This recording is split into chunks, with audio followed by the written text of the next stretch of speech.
जी अस्सलाम वालेकुम। नेकी के इस सफ़र में इस वक्त हम लोग थर पारकर में मौजूद हैं और थर के जिस इलाके में हम लोग मौजूद हैं ये मिठी शहर है जो यहाँ का कैपिटल सिटी है, उसके गिरदोनुमा का इलाका है, मतलब उसके आसपास का इलाका है।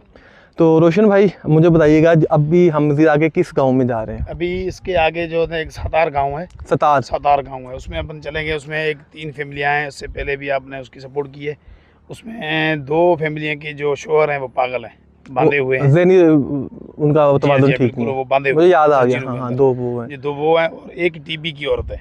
उसको टीबी हुई थी पिछले तकरीबन 1.5 साल से उसकी जो है ना वो कर रहे हैं। हाँ, तो अभी कुछ वो सहता भी है, तो उन्हों के पास चले। वो अभी भी थोड़ा मुश्किल में है। ठीक। तो आगे चल के कितने किलोमीटर अभी जाएंगे हम? ये यहाँ तकरीबन इधर से तकरीबन 1 किलोमीटर के अंदर होगा। मैंने तो पहले भी आपको 1 किलोमीटर बोला, आपने बोला कि नहीं ये बहुत ज्यादा होगा, गर्मी बहुत ज्यादा तो यार। उस वजह से अभी ये 1 किलोमीटर अंदर होगा। और इसमें कुछ गाड़ी में चलते हैं, फिर आगे कुछ ऊपर चलना पड़ेगा।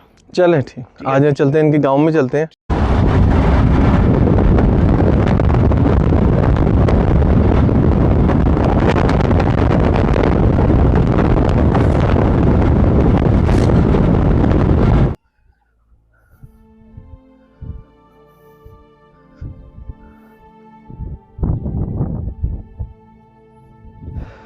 जी अस्सलाम वालेकुम। नेकी के इस सफ़र में इस वक्त मैं थर पारकर में मौजूद हूँ और थर के जिस इलाके में हम लोग मौजूद हैं, इसे रोशन भाई से क्या कहते हैं? इस गांव का नाम सतार।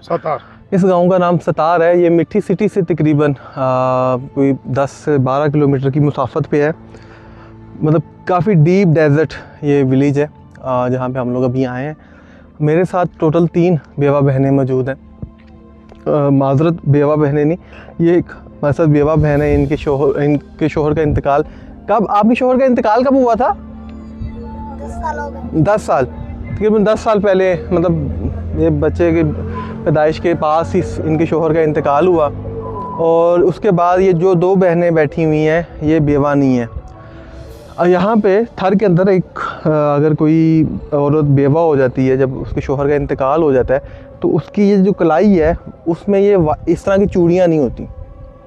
ये यहाँ के कल्चर में है कि वो उसी दिन अपनी चूड़ियाँ तोड़ देती हैं ख़वातीन।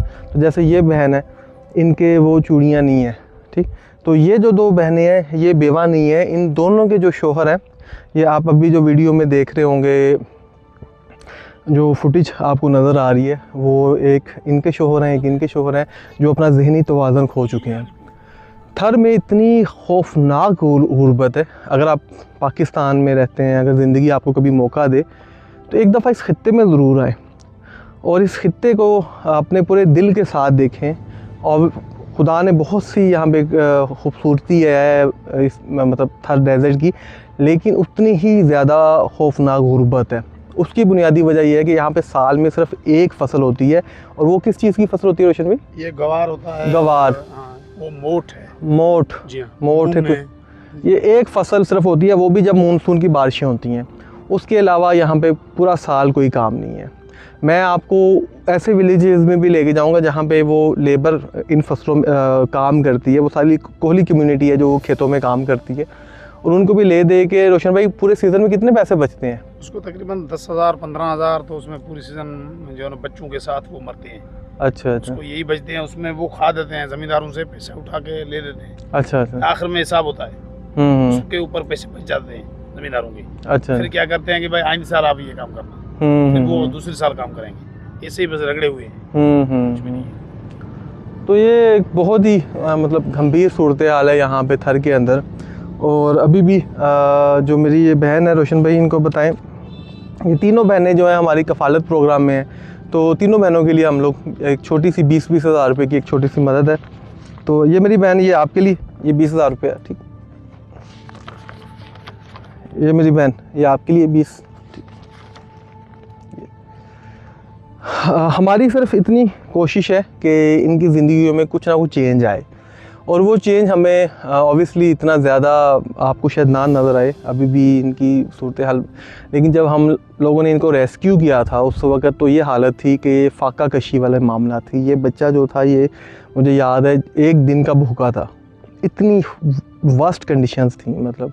और रोशन भाई बताते हैं कि यहाँ पे फाका कशी कोई बड़ी चीज़ नहीं है। फाका कशी अगर कोई आप में से इंडिया से या किसी और जगह से देख रहा है, जिसको फाके का मतलब होता है पूरा दिन फास्टिंग करना, पूरा दिन भूखा रहना। एक फास्टिंग वो है जो हम जैसे लोग करते हैं, जैसे मुझे कुछ कोलेस्ट्रॉल के इश्यूज़ हैं तो मुझे डॉक्टर कहते हैं आप फास्टिंग करें। एक फास्टिंग वो होती है जिसमें आपके पास कुछ खाने के लिए नहीं है, आप सुबह से शाम तक भूखे हैं, और वो जो दर्द होता है पेट के अंदर जब आपको भूख लगती है, वो शायद हम लोगों ने कभी ज़िंदगी में महसूस ही नहीं किया सिवाय रोज़ों के अंदर। रोज़े शायद अल्लाह ताला ने इसलिए हम पे नाजिल किए ताकि हमें एक किसी गरीब के पेट का जो दर्द है वो महसूस हो सके। रोशन भाई खुद बताते हैं कि ये खुद कहते हैं बचपन में हम लोग बहुत फाके किए हुए हैं। इनके जो वालिद साहब थे वो बेचारे अकेले कमाने वाले थे, तो कहते हम स्कूल जाते थे कुछ भी नहीं होता था, खाली पेट चले जाते थे, खाली पेट ही आ जाते थे। और ये थर के कल्चर में है, इतनी फाका कशी है यहाँ पे। तो अगर आपको हमारी ये काविश पसंद आती है तो हमारा सिर्फ यही एक मकसद है कि लोगों को थर की हकीकत बताई जा सके, स्पेशली थर के अंदर ये जो कोहली कम्युनिटी है। वैसे तो थर में 87% लोग बिलो पॉवर्टी लाइन है, लेकिन उसमें भी जो सबसे एक्सट्रीमिस्ट हैं वो ये लोग हैं। क्यों? कोहली कम्युनिटी कौन है? कोहली कम्युनिटी वो लोग हैं जिनको हिंदुइज़्म में दलत कहा जाता है, अछूत कहा जाता है, मतलब इनको कोई हाथ नहीं लगाता। लेकिन ये देखें, एक तो ये चीज़ है ना, इनके लिए मदद ज़्यादा ज़रूरी नहीं है, इनके लिए ये ज़रूरी है कि इनको सोशल एक्सेप्टेंस मिले। मैं जब इनके गांव में आता हूँ, ये बच्चा जब लास्ट टाइम आया था, इसने मेरे कैमरे के साथ व्लॉग बनाया था। इनके लिए सबसे खूबसूरत चीज़ ये है कि ये लड़का लाहौर से आता है और हमारे गांव में आता है, और इसने कभी भेदभाव नहीं किया।